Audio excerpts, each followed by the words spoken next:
CM Dhami ने चंपावत को उत्तराखंड का मॉडल जनपद बनाने का दोहराया संकल्प। 123 करोड़ 79 लाख की योजनाओं का किया लोकार्पण। कई विकास योजनाओं का किया शिलान्यास। मंत्री गणेश जोशी के विकास कार्यों पर उठे सवाल। मंत्री का विधानसभा में विकास कार्यों का दावा, जनता खोल रही मंत्री के विकास कार्यों की पोल। गणेश जोशी फिर जारी करेंगे रिपोर्ट कार्ड।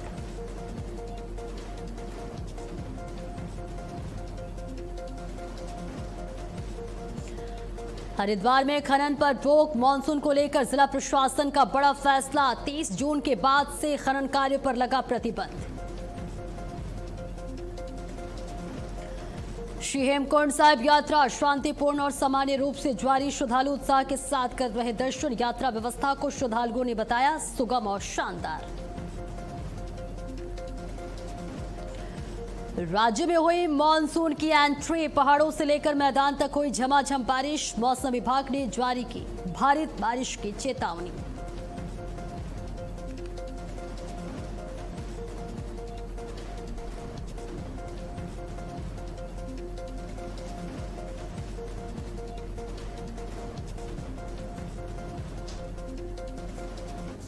नमस्कार, भारत अपडेट देख रहे हैं आप। मैं हूं आपके साथ सपना दीपक मदेशिया। बुलेटिन का आगाज करेंगे बड़ी खबर के साथ। 30 जून से मदरसा शिक्षा बोर्ड का अस्तित्व समाप्त। अब राज्य अल्पसंख्यक शिक्षण प्राधिकरण का जिम्मा।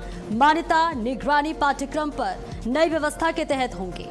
शिक्षा सुधार की दिशा में सरकार का बड़ा कदम। मदरसों में एनसीईआरटी आधारित पाठ्यक्रम लागू। विज्ञान, गणित और आधुनिक विषयों पर विशेष जोर। 1 जुलाई से मदरसा शिक्षा नए ढांचे के साथ शुरू। ये बड़ी जानकारी आप तक पहुंचा रहे, जहां 30 जून से मदरसा शिक्षा बोर्ड का अस्तित्व समाप्त। अब राज्य अल्पसंख्यक शिक्षण प्राधिकरण का जिम्मा। इसके साथ ही मान्यता निगरानी पाठ्यक्रम नई व्यवस्था के तहत होंगे। शिक्षा सुधार की दिशा में सरकार का ये बड़ा कदम है। 1 जुलाई से मदरसा शिक्षा नए ढांचे के साथ शुरू।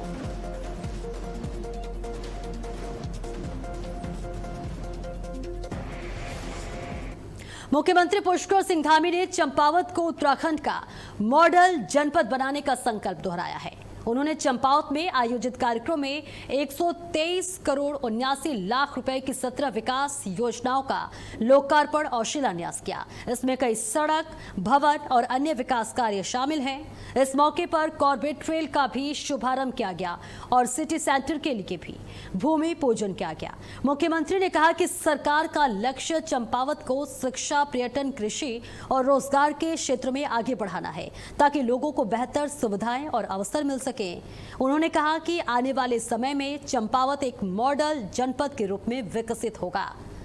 तो कई विकास योजनाओं का शिलान्यास किया गया।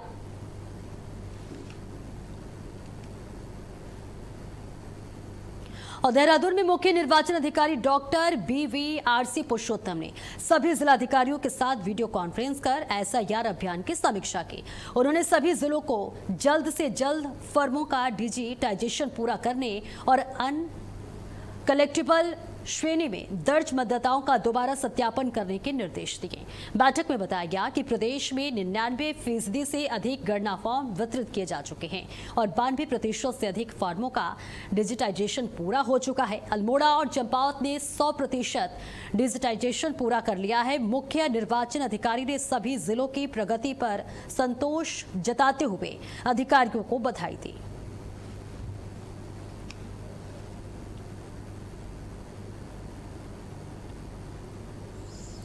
और वही देहरादून के बालावाला में यूकेडी ने अपनी नया कार्यालय शुरू कर दिया है। इस मौके पर यूकेडी विजन 2027 जनसंवाद कार्यक्रम भी आयोजित किया गया, जिसमें पार्टी के केंद्रीय अध्यक्ष सुरेंद्र कुकरेती मुख्य अतिथि के रूप में शामिल हुए। कार्यक्रम में उत्तराखंड के मुद्दों और 2027 विधानसभा चुनाव की रणनीति पर चर्चा हुई। सुरेंद्र कुकरेती ने कहा कि पार्टी ने 1.5 साल पहले ही चुनावी तैयारी शुरू कर दी थी और अब जनता का समर्थन बढ़ रहा है। उन्होंने दावा किया कि राज्य निर्माण आंदोलन में भूमिका निभाने वाली यूकेडी के साथ लोग लोग फिर से जुड़ रहे हैं। वही आयोजक संजय चौधरी ने बताया कि पार्टी गांव-गांव जाकर लोगों की समस्याएं सुन रही है और विजन 2027 के जरिए अपनी योजनाएं को जनता तक पहुंचा रही है।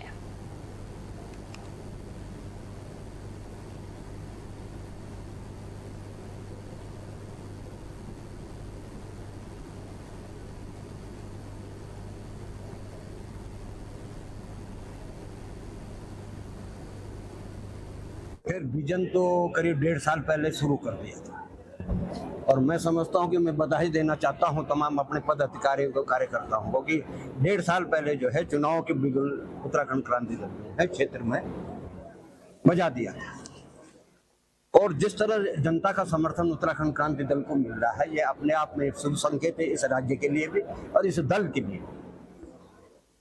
आज जिस देखिए ये सन 2027 में जो विधानसभा के चुनाव होने उसको लेके तैयारी है और डोईवाला के अंदर ही आपका जो ये बालावाला क्षेत्र आता है, ये विधानसभा उसी की है। यहाँ पे हम लोगों ने क्या सोचा था कि हम एक जनसंवाद करेंगे यहाँ की पब्लिक के साथ, जो उनकी यहाँ की समस्याएं हैं। अब समस्याएं में जैसे देखो, जैसे यहाँ पे आपका SCV जो प्लांट है उसको लेके समस्या है, नालियाँ जो हैं उनको लेके समस्या है, काफ़ी और कई चीज़ों में इनके लोगों की समस्याएं हैं। तो उस चीज़ को लेके हम लोगों ने यहाँ पे एक जनसंवाद चलाया था कि भाई हम लोगों के साथ, उनके साथ हम 1 to 1 बात कर सकें। और मध्य प्रदेश के कैबिनेट मंत्री कैलाश विजयवर्गीय के आरएसएस को लेकर दिए गए बयान का संत समाज ने समर्थन किया है। अखाड़ा परिषद के अध्यक्ष महंत रविंद्र पुरी ने कहा कि कोई भी बड़ा संगठन जब बढ़ता है तो उसके साथ कुछ कमियां भी आ सकती हैं। उन्होंने कहा कि पुराने कार्यकर्ताओं ने त्याग और मेहनत से संगठन को मजबूत बनाया है, लेकिन समय के साथ अगर कुछ गलतियां होती हैं तो उन्हें सुधारना जरूरी है। उनका मानना है कि संगठन के नेताओं को शिकायतों पर समय रहते फैसला लेना चाहिए। वहीं करौली शंकर महाराज ने कहा कि हर संगठन में समय समय पर आत्म मंथन और सुधार जरूरी होता है। उन्होंने कहा कि जैसे परिवार के लोग अपनी कमियों को मिलकर दूर करते हैं, वैसे ही संगठन को भी अपनी कमजोरियों को सुधार कर और मजबूत बनाना चाहिए।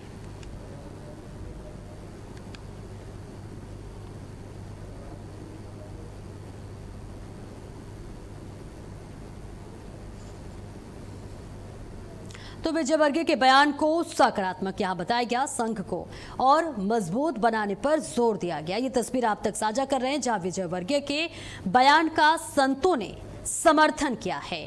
अखाड़ा परिषद ने सुधार की बात दोहराई है। इसके साथ ही साथ विजयवर्गीय के बयान को सकारात्मक बताया गया है। वहीं करौली शंकर महाराज ने कहा कि हर संगठन में समय समय पर आत्ममंथन और सुधार जरूरी होता है। उन्होंने कहा कि जैसे परिवार के लोग अपनी कमियों को मिलकर दूर करते हैं, वैसे ही संगठन को भी अपनी कमजोरियों को सुधार कर और मजबूत बनाना चाहिए। तो विजयवर्गीय के बयान को सकारात्मक बताया गया है। साथ ही संघ को और मजबूत बनाने पर जोर की बात कही गई। इसके साथ ही विजयवर्गीय के बयान का संतों ने समर्थन किया है। तो अखाड़ा परिषद ने सुधार की बात दोहराई है और इसके साथ ही उन्होंने कहा कि कुछ कमियां होती हैं, उन्हें जरूर सुधार करना चाहिए। पारिवारिक भावना से कोई बयान दिया है, वो कोई द्वेषवश नहीं है, कोई इस वजह से नहीं दिया है कि कोई किसी से कोई आपत्ति है। लेकिन हाँ, घर परिवार में अगर कोई कमी आती है तो घर परिवार के लोग ही उस बात को उठाते हैं और उसको सुधार का प्रयास करते हैं। तो कैलाश जी ने जो बात कही है वो पारिवारिक भावना से कही है। अब कुछ अधिकारी हैं, देखिए अधिकारियों का तो कहना ही क्या है, कोई भी अधिकारी हो वो अपनी कुर्सी बचाना चाहता है, ठीक है ना, अपना चाहता है कि हमारा आराम से हमारा नौकरी हमारी चलती रहे। उसके लिए कहीं न कहीं तो सहारा लेता ही आदमी, हर व्यक्ति सहारा लेता है, तो वो भी सहारा लेते हैं तो कोई इसमें हरिद्वार के ज्वालापुर कछुआ बाजार में नगर निगम ने अतिक्रमण के खिलाफ बड़ी कार्रवाई की। निगम की टीम ने सड़क और बाजार में किए गए अवैध कब्जों को हटाया। कार्रवाई के दौरान इलाके में हड़कंप मच गया। अधिकारियों ने कहा कि सार्वजनिक जगहों पर अवैध कब्जा किसी भी हालत में बर्दाश्त नहीं किया जाएगा। नगर निगम ने चेतावनी दी कि दोबारा अतिक्रमण करने वालों के खिलाफ सख्त कार्रवाई होगी। अधिकारियों का कहना है कि शहर को अतिक्रमण मुक्त बनाने का अभियान आगे भी जारी रहेगा ताकि लोगों को बेहतर यातायात और सुविधाएं मिल सके। तो कटरा बाजार से अतिक्रमण हटाया गया। मौके पर तमाम लोगों की मौजूदगी रही और साथ ही सख्त हिदायत दी गई, दोबारा कब्जे पर कार्रवाई होगी। तो ज्वालापुर में नगर निगम का यह बड़ा और कड़ा एक्शन देखा गया है। और पौड़ी में बन रहा हेरिटेज भवन जल्द ही आधुनिक सुविधाओं से लैस दिखाई देगा। जनपद के प्रभारी सचिव दिलीप जावलकर ने निर्माण कार्यों का निरीक्षण कर प्रगति का जायजा लिया और अधिकारियों को काम तय समय सीमा में गुणवत्ता के साथ पूरा करने के निर्देश दिए। उन्होंने कहा कि भवन को स्थानीय संस्कृति और विरासत के अनुरूप आकर्षक बनाया जाए ताकि यह पर्यटन और सांस्कृतिक गतिविधियों को बढ़ावा दे सके। साथ ही उन्होंने परिसर में सुव्यवस्थित पार्किंग की व्यवस्था पर भी जोर दिया। अधिकारियों ने बताया कि इंटीरियर कार्य का एस्टीमेट भेज दिया गया है और मंजूरी मिलते ही आगे का काम तेजी के साथ शुरू किया जाएगा।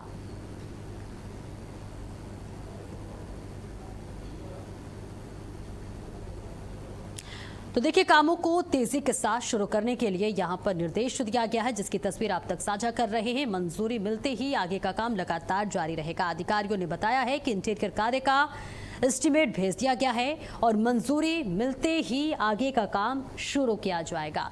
तो पौड़ी हेरिटेज भवन को यहां पर बनाया जा रहा है। प्रभारी सचिव ने इसका जायजा लिया, निरीक्षण करते हुए नजर आए, निर्माण कार्यों की समीक्षा की।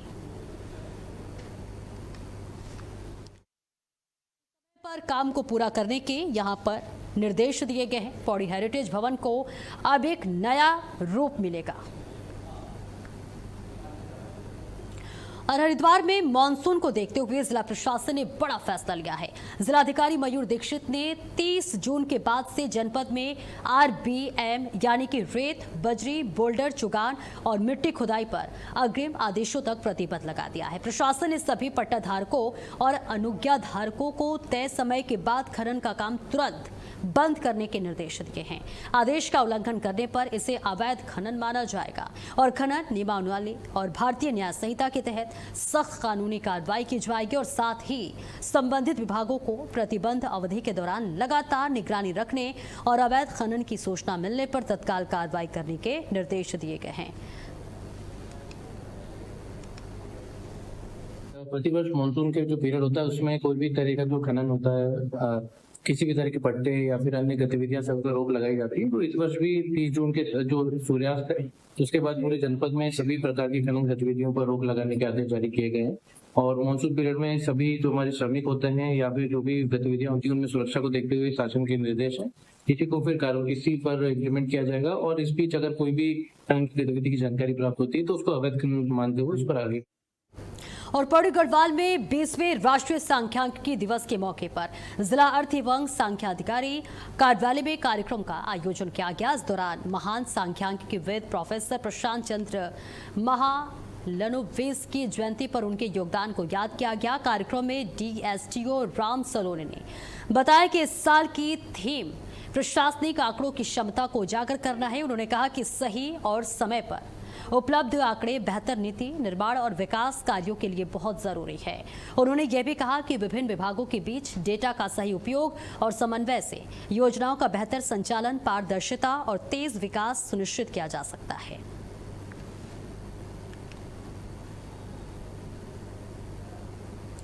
और वही पौड़ी में सहकारिता मंत्री डॉक्टर धन सिंह रावत ने सहकारिता सप्ताह 2026 का शुभारंभ किया। यह कार्यक्रम भारत सरकार के सहकारिता मंत्रालय की स्थापना के 5 साल पूरा होने के उपलक्ष्य में शुरू किया गया। इस खास मौके पर उन्होंने कहा कि सहकारिता के माध्यम से किसान, युवा और महिलाएं आर्थिक रूप से सशक्त होंगे। प्रदेश की 670 सहकारी समितियों में से 6 जुलाई तक जन जागरूकता और प्रशिक्षण से जुड़े कई कार्यक्रम आयोजित किए जाएंगे। मंत्री ने बताया कि सरकार का लक्ष्य सहकारिता को गांव-गांव तक पहुंचाकर रोजगार और स्वरोजगार के अवसर बढ़ाना है और इसके साथ ही एक पेड़ मां के नाम अभियान के तहत वृक्षारोपण भी किया जाएगा। देहरादून में भी सहकारिता सप्ताह के तहत अधिकारियों को शपथ दिलाई गई और सहकारिता आंदोलन को मजबूत करने का संकल्प लिया गया।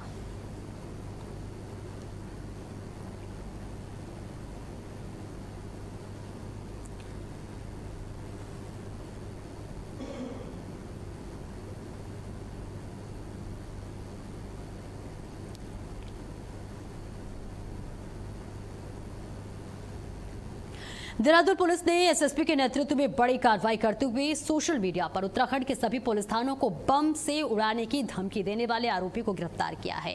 आरोपी ने इंस्टाग्राम और अन्य सोशल मीडिया प्लेटफॉर्म पर धमकी भरे पोस्ट डालकर दहशत फैलाने की कोशिश की थी। इसके बाद कोतवाली नगर में उसके खिलाफ मामला दर्ज किया गया। पुलिस ने तकनीकी जांच और साइबर सर्विलांस की मदद से आरोपी को हरियाणा के अंबाला से गिरफ्तार किया। पूछताछ में आरोपी ने बताया कि वह चमोली के कर्णप्रयाग में हुई पुलिस कार्रवाई से नाराज था और इसी कारण उसने ये धमकी भरी पोस्ट डाली। पुलिस ने उसके मोबाइल फोन को भी जब्त कर जांच शुरू कर दी है।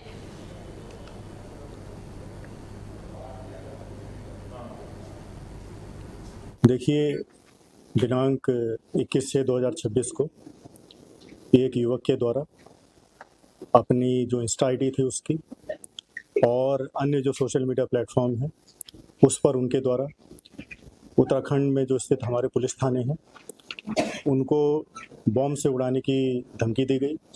उसके द्वारा उसमें ये कहा गया कि एक विवाद जो जनपद चमोली के कर्णप्रयाग क्षेत्र में हुआ था, इनका जो हमारे संगठन है कुछ, तो उनसे इनका जुड़ाव भी संज्ञान में आया है और जो कर्णप्रयाग की घटना को लेकर इनके द्वारा ये जो है कृत्य किया गया था, सोशल मीडिया पे ये सारी जो धमकी दी गई थी, तो इनके द्वारा अवगत कराया गया। अपराध इनके द्वारा जो किया गया है वो विधिवत रूप से इनको बता दिया गया है, गिरफ्तारी कर ली गई है इनकी और आज इनको मान्य न्यायालय में पेश किया जा रहा है। नैनीताल में वीकेंड और पर्यटन सीजन के चलते पर्यटकों की संख्या लगातार बढ़ रही है। सरोवर नगरी के प्रमुख पर्यटन स्थलों और नैनीताल जू में दिन भर पर्यटकों की भीड़ देखने को मिल रही है। जू में रेड, पांडा, पंगाल, टाइगर, लेपर्ड और अन्य वन्य जीवों को देखने के लिए बड़ी संख्या में लोग पहुंच रहे हैं। जू प्रशासन की ओर से व्यवस्थाओं को बेहतर बनाने के लिए विशेष इंतजाम किए जा रहे हैं। डीएफओ नैनीताल ने बताया कि सामान्य दिनों में जहां लगभग 1000 पर्यटक आते हैं, वहीं वीकेंड और पर्यटन सीजन में ये संख्या 1500 से 16 तक पहुंच जाती है। पर्यटकों की सुविधा के लिए जू में क्यूआर कोड आधारित जानकारी प्रणाली भी शुरू की जा रही है। देश विदेश से आए पर्यटक नैनीताल की प्राकृतिक सुंदरता और जू के अनुभव को काफी पसंद कर रहे हैं।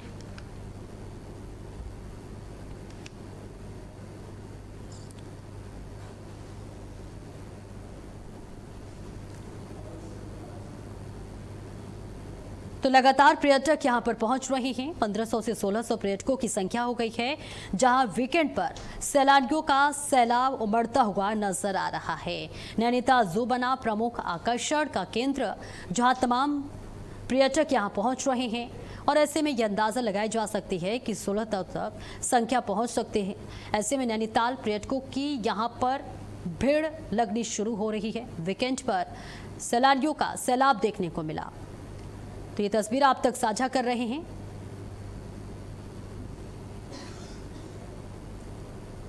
अच्छा लगा। This place really feels like nature's home. बहुत कुछ देखा हमने, लेपर्ड देखा, वाइट पीकॉक देखा, बहुत सुंदर नेचर को उन्होंने बताया है, बहुत अच्छे से रिप्रेजेंट किया है and it's very very amazing to be here. और मैं चाहती हूँ कि सारे टूरिस्ट जू ज़रूर विजिट करें। थोड़ा सा ऊंचा है सीनियर सिटीजन्स के लिए, लेकिन कोशिश करें कि पहुँचे यहाँ पर। और राज्य में गुलदार की बढ़ती घटनाओं को देखते हुए सरकार ने गंभीरता दिखाई। कैबिनेट मंत्री धन सिंह रावत ने कहा कि इस समस्या के स्थायी समाधान के लिए सरकार लगातार काम कर रही है और विशेषज्ञों के सुझाव के आधार पर कार्य योजना बनाई जा रही है। उन्होंने बताया कि वन मंत्री के साथ लगातार बैठकें हो रही है ताकि मानव वन्य जीव संघर्ष को कम किया जा सके। सरकार का कहना है कि लोगों की सुरक्षा उसकी पहली प्राथमिकता है। वहीं सचिव दिलीप जावलकर ने बताया कि वन विभाग संवेदनशील इलाकों में निगरानी बढ़ा रहा है। गश्त की जा रही है और जरूरत के अनुसार पिंजरे व कैमरा ट्रैप भी लगाए जा रहे हैं। विभाग स्थानीय लोगों के सहयोग से समस्या का जल्द समाधान निकालने की कोशिश कर रहा है। पूरे राज्य में जंगली जानवरों से किसान काफी परेशान हैं और इसके लिए आपने देखा होगा कि हमने पौड़ी जिले में काफी बड़ी कार्ययोजना भी बनाई है। परसों वन मंत्री जी के साथ हम बैठे और वन मंत्री जी के साथ बैठने के बाद हम लोग एक कार्ययोजना बनाई कि हमारे जो किसान हैं जो इंसिडेंसेस होते हैं मैन एनिमल कंफ्लिक्ट के, तो उसको डिफिनीशन में तो उसको आपदा से ही करते हुए आपदा से कुछ धनराशि दी जाती है। राज्य सरकार ने अपनी संवेदनशीलता दिखाते हुए राज्य सरकार ने उसको टॉप अप भी दिया है। और आपदा से मतलब आपके मानव वन्य जीव संघर्ष से कोई अगर हताहत हो जाता है तो उसमें अभी हमारी धनराशि बाकी राज्यों की तुलना में काफी ज्यादा रखी हुई है। और राज्य में मानसून की एंट्री के साथ पहाड़ी और मैदानी इलाकों में बारिश का दौर शुरू हो गया है। कई जिलों में अचानक मौसम बदला और तेज बारिश होने से तापमान में गिरावट दर्ज की गई। मौसम वैज्ञानिक डॉक्टर राज CS तोमर ने आने वाले दिनों में प्रदेश के कई हिस्सों में हल्की से मध्यम और कुछ जगहों पर भारी बारिश की संभावना जताई है। उन्होंने चारधाम यात्रा पर जाने वाले श्रद्धालुओं को सलाह दी है कि खराब मौसम के दौरान यात्रा न करें और मौसम सामान्य होने के बाद ही आगे बढ़े।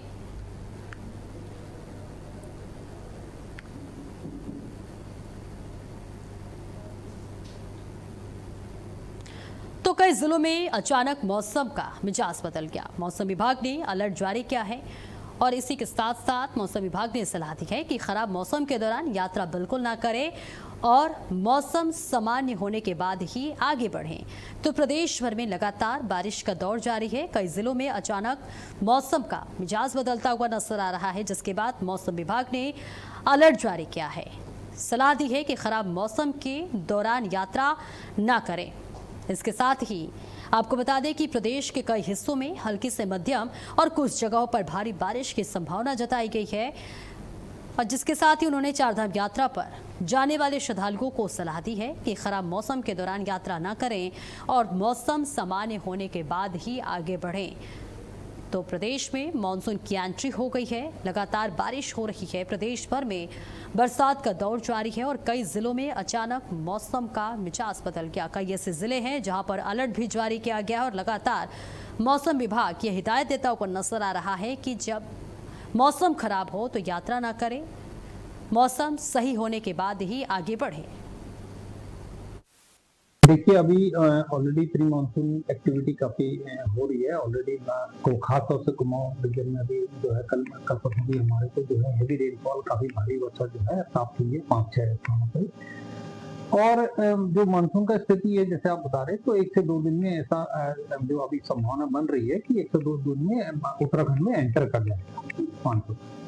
तो क्या ये आने वाले दिनों में जैसे बता रहे हैं कि मानसून जो बारिश है सामान्य से ज्यादा होने वाली है? हाँ, देखिए अभी तो जो सामान्य से जो कंपैरिजन करना, जैसे हमने सीजनल फोरकास्ट में कराया कि सामान्य से कम रहेगी, लेकिन अभी जो अगले 1 वीक का जो अंदेशा है, जो अभी फोरकास्ट है, उससे अभी हमको ऐसा जैसे दिख रहा है कि अभी अगले 5-6 दिन तक हमारी को एक्टिविटी काफी अच्छी मिलने वाली है। फिलहाल इस बुलेटिन में इतना ही। खबरों का सिलसिला लगातार जारी है।